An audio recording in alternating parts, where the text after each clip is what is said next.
There we go. Hey guys, Cody with Evolution. I just wanted to make a real quick vid for a few clients, a few friends of mine who have asked about guilt and meal plans.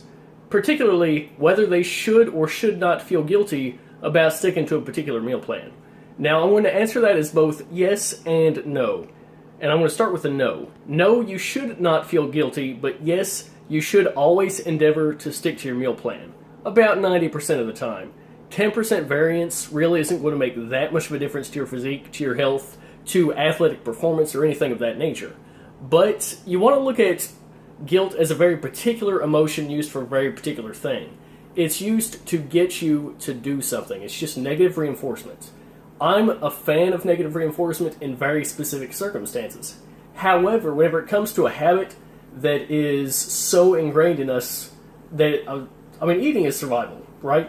So we want to eat, and we want to eat the things that we know are going to have our health at the highest level. So we're working the most efficiently, and we don't break down as easily. So no, don't feel guilty about falling off your meal plan, because you're also going to have specific cravings. Sometimes those cravings are going to be just like emotions used by your brain to get you to accomplish a specific task. In certain circumstances, falling off your meal plan might actually be because you needed a few extra carbohydrates, and your brain can't send you a text and say, hey, we need a little bit more energy, I'm running low on glycogen, and I really don't feel like shifting over into ketosis.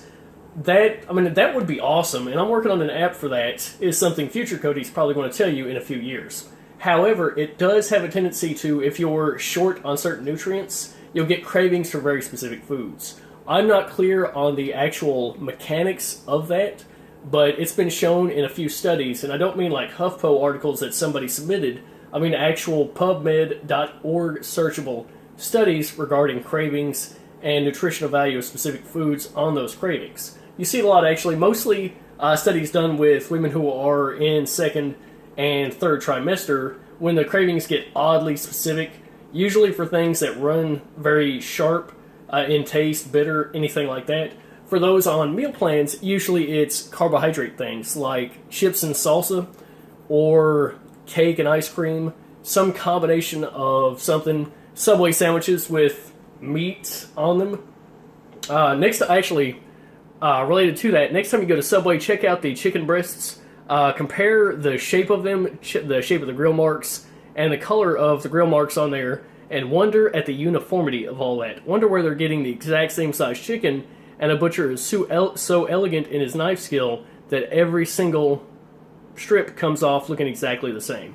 But I'm going to wrap up this video because I wanted this just to be a little 30-second, no, don't feel guilty, but yes, stay on your meal plan kind of thing. So, yeah, what I just said. We'll talk to you in a minute.